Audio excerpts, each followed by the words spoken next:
جی السلام علیکم ورحمۃ اللہ وبرکاتہ۔ عید الاضحیٰ کے پہلے 10 دن اسلامی سال کے وہ خاص دن ہوتے ہیں جن میں نہ صرف روحانی برکتیں نازل ہوتی ہیں بلکہ ملک بھر میں ایک بڑا معاشی نظام بھی حرکت میں آ جاتا ہے۔ یہ دن صرف قربانی کے جانور ذبح کرنے کا موقع نہیں بلکہ ایک ایسا وقت ہوتا ہے جب گاؤں، شہروں، کھیتوں، بازاروں، کارخانوں اور حتیٰ کہ موبائل ایپس تک ہر جگہ پیسے کی تیز گردش شروع ہو جاتی ہے اور ملک کی معیشت میں ایک وقتی مگر طاقتور جان آ جاتی ہے۔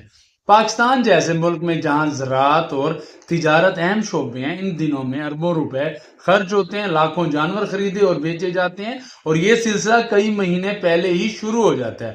کسان جانوروں کو پالنے اور تیار کرنے میں لگ جاتے ہیں، انہیں اچھی خوراک دیتے ہیں تاکہ جانور صحت مند اور خوبصورت ہوں اور منڈی میں اچھے دام میں فروخت ہوں۔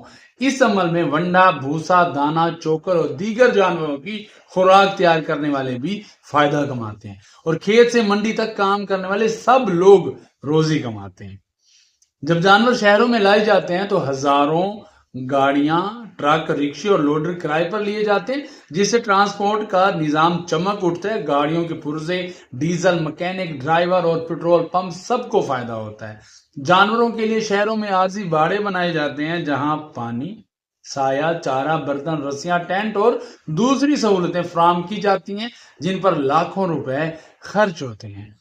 قربانی کے دنوں میں کسائیوں کی بہت مانگ ہوتی ہے، ان کے ساتھ ساتھ چھریاں، بلیڈ، چمڑا اتارنے کے اوزار، برف، پلاسٹک کی تھیلیاں، دستانے اور صفائی کا سامان بیچنے والے بھی خوب فائدہ کماتے ہیں۔ گوشت کی پیکنگ، فریزر، ڈیلیوری بائکس اور گاڑیوں کا استعمال بڑھ جاتا ہے جس سے لوکل روزگار پیدا ہوتا ہے۔ قربانی کے بعد جانور کی کھال بھی ایک قیمتی چیز ہوتی ہے جو کئی ہزار روپے میں فروخت ہوتی ہیں۔ ان کھالوں سے مدارس، فیکٹریاں، چمڑا تیار کرنے والی کمپنیاں اور دوسرے ادارے چلتے ہیں۔ اسی طرح ہڈیاں، چربی، سینگ اور دوسرے حصے بھی فیکٹریوں میں کام آتے ہیں۔ اس طرح جانور کا کوئی حصہ ضائع نہیں جاتا بلکہ ہر چیز معیشت کا حصہ بن جاتی ہے۔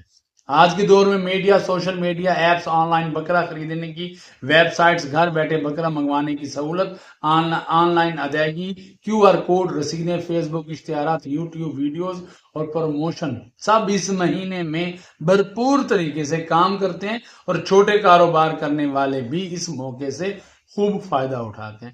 یہ سب کچھ صرف قربانی کے جذبے کی وجہ سے ہوتا ہے۔ اگر حکومت اور ادارے اس سارے نظام کو باقاعدہ منصوبہ بندی اور نظام کے ساتھ چلائیں تو یہ 10 دن پورے سال کے بے روزگاری اور غربت کو ختم کرنے کے لیے کافی ہوگی۔ سستی منڈیاں، کھالوں کے صحیح استعمال، ٹرانسپورٹ اور کسائیوں کی رجسٹریشن جیسے کام اگر ادارے منظم انداز میں کریں تو عید الاضحیٰ صرف عبادت نہیں بلکہ ایک مکمل معاشی انقلاب بن سکتا ہے۔ یہ سب ہمیں یہ سکھاتا ہے کہ اسلام کی عبادات صرف روحانی فائدہ نہیں دیتی بلکہ معاشی طور پر بھی انسان اور معاشرہ دونوں فائدہ اٹھا سکتے ہیں، اور عقل اور شعور کے ساتھ ان موقعوں کو استعمال کیا جائے تو معاشرہ نہ صرف عبادت گزار بن سکتا ہے بلکہ باعزت اور باکفیل بھی بن سکتا ہے، عزت سے روزی کما سکتا ہے۔ آپ سب کے لیے بہت ساری دعائیں، آپ سب کو بہت بہت عید مبارک۔ مجھے بھی اپنی دعاؤں میں یاد رکھیے گا۔ السلام علیکم ورحمۃ اللہ۔